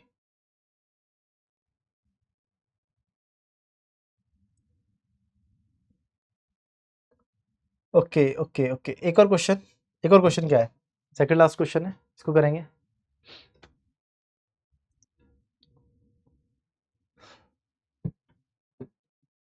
Moving coil galvanometer of resistance 50 ohm has equally spaced 30 divisions graduated on its circular scale -30 plus 30 तक दिखा रखा है 30 इधर 30 इधर। The deflection produced by galvanometer is directly proportional to the current passing through it, पहले से ही पता है हमें, प्रॉपर्टी है, मतलब थीटा इज प्रोपोर्शनल टू आई, हम पढ़ भी लेते हैं मैग्नेटिक इफेक्ट ऑफ करंट के अंदर। When this galvanometer is connected in a single loop closed circuit battery, 2 volt internal resistance negligible and the resistance of itna, the current produces the deflection of 10 division, okay 10 division का current आ रहा है। तो calculate the full scale division. Okay तो हमारे पास galvanometer है और इसके साथ सीरीज में उन्होंने लगा दिया है 9950 ओम का रजिस्टर, ये 50 ओम है, इसके साथ अगर बैटरी लगा दी इन्होंने, कितने की लगाई बैटरी, 2 वोल्ट की। तो जो करंट आ रहा है वो करंट बता दिया है इन्होंने, करंट आ रहा है, तो करंट हम निकाल सकते हैं V by R, R equivalent हमारे पास हो जाएगा 10,000 10 टू पावर 4, तो 2 इंटू 10 टू द पावर -4, ये करंट हो जाएगा। दैट मीन्स ये 10 डिवीजन के बराबर है, तो फुल स्केल डिफ्लेक्शन कितना आ जाएगा, ये तो 10 डिवीजन के बराबर है। तो 10 डिवीजन के बराबर अगर ये करंट है तो इसको हम 10 10 10 3 से मल्टीप्लाई कर देंगे, तो हमारे पास जो IG आ जाएगा, जो full scale deflection current IG आ जाएगा, that is 3 times of I, that is 6 into 10⁻⁻4 ampere, that is 0.6 milli ampere या 600 माइक्रो एम्पियर। ठीक है, ओके। नेक्स्ट पार्ट पूछ रहा है, next question 2, calculate the approximate value of the resistance as that must be connected in the parallel with this galvanometer to measure the current range 0 to 3 ampere.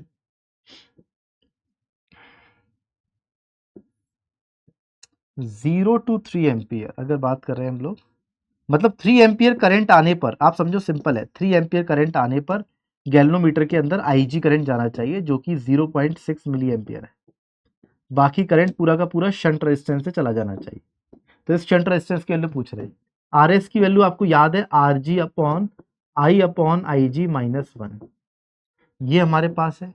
ये कितना है 50, और I कितना है 3 ampere अपने को करना है, और IG कितना है 0.6 इंटू 10⁻³ माइनस 1।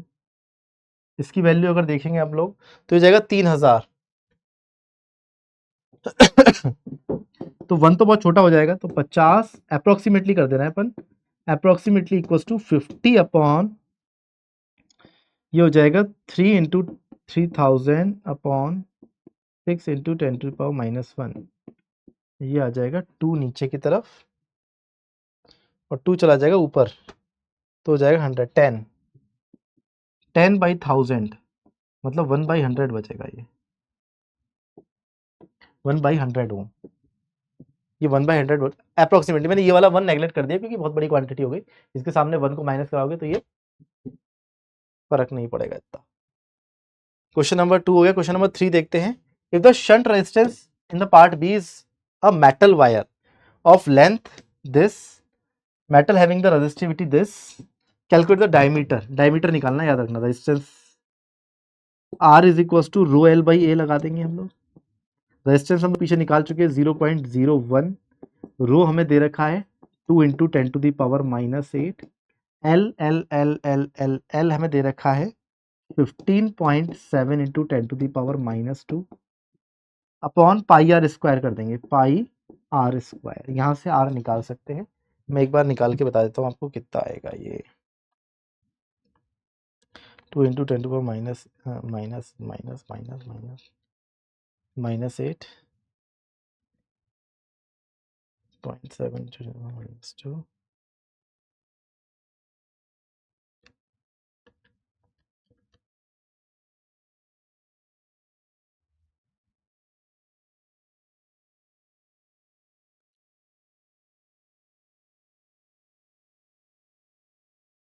10⁻⁻⁻⁻⁻⁻⁻⁻⁻⁻⁻⁻⁻⁻⁻⁻⁻⁻⁻⁻⁻⁻⁻⁻⁻⁻⁻⁻⁻⁻⁻⁻⁻⁻⁻⁻⁻⁻⁻⁻⁻⁻⁻⁻⁻⁻⁻⁻⁻⁻⁻⁻⁻⁻⁻⁻⁻⁻⁻⁻⁻⁻⁻⁻⁻⁻⁻⁻⁻⁻⁻⁻⁻⁻⁻⁻रेडियस 3 पॉइंट समथिंग आ रही है, तो डायमीटर जो आ जाएगा वो 632 इंटू 10⁻⁻4 मीटर के अराउंड आ रहा है। ठीक है, नेक्स्ट हमारे पास पूछ रहा है ये, estimate the resistance of the ammeter so designed. Ammeter जो बन गया वो आप समझो, आपने गैल्वेनोमीटर के अराउंड आपने 3 एम्पियर नापने के लिए एक शंट रेजिस्टेंस RS लगा दिया, एक हमारे पास गैल्वेनोमीटर का, तो ये पूरा एमीटर कहलाएगा। तो एमीटर का रेजिस्टेंस जो हो जाएगा वो इन दोनों का पैरेलल कॉम्बिनेशन हो जाएगा। तो R1 और R2 अगर पैरेलल में है तो R1 R2 upon R1 plus R2। अब ये कितना था 50 और ये कितना आया था शंट रेजिस्टेंस 0.01, तो 50 इंटू 0.01 अपॉन 50 प्लस 0.01, तो ये अप्रोक्सीमेटली, तो यार ये 0.01 ही आएगा। डिनोमिनेटर ऑलमोस्ट 50 है, 50 से चार्ज करेगा तो 0.01 ही आने वाला है। Ohm, agreed.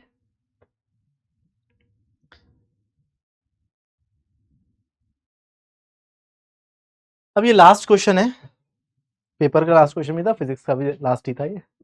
Consider the following grid, the first column consist of, एक ग्रिड है यहाँ बढ़िया सी बनी हुई है, first column consist of the optical objects like the mirror, glass, lens, सब ठीक है, and the phenomena rainbow mirage. The first row gives the list of the optical properties and type of the images. The incident beam of the monochromatic, अब यहाँ पर देखिए, it can be diverging, parallel, कैसी भी हो सकती है, It can be diverging or parallel. Ignoring the partial reflection from the first surface of the glass lens or the prism. Diminished image includes the point objects. Point of images को भी diminished image बोल रहे हैं. All should be place the tick mark लगाना है. ये 8 marks का question आया था ये वाला, जिसमें आपको गलत टिक मार्क के लिए 0.25 मार्क्स जा रहे थे. ओके, तो एक बार देख लेते हैं हम लोग. जैसे मेटालिक कॉन्वेक्स मिरर है, तो कॉन्वेक्स मिरर हर रियल ऑब्जेक्ट के लिए डिमिनिश्ड इमेज बनाता है और between pole and focus virtual बनाता है. आपको ये आइडिया है. तो प्रीडोमिनेंटली रिफ्लेक्शन होगा इसमें. हाँ, रिफ्लेक्शन होगा क्या? नहीं. इंटरनल रिफ्लेक्शन, रियल इमेज नहीं, वर्चुअल इमेज. हाँ, इमेज ग्रेटर देन द, नहीं, image size smaller than the object size. सही बात है. नहीं, इसको चेक करते चलेंगे.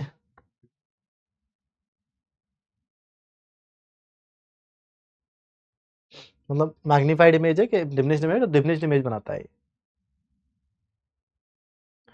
नेक्स्ट वाले को देखते हैं हम लोग. Metallic concave mirror. तो कॉनकेव मिरर में भी रिफ्लेक्शन है. रिफ्लेक्शन होगा क्या? नहीं होगा. पार्शियल इमेज नहीं. रियल इमेज बनाता है क्या? ये बिल्कुल बनाता है. क्या वर्चुअल इमेज बनाता है? बिल्कुल बनाता है. क्या मैग्निफिकेशन 1 से बड़ा 1 से छोटा सेम साइज की बनाता है? बिल्कुल बनाता है. सिंपल. नेक्स्ट आते हैं इक्विलेटरल ग्लास प्रिज्म.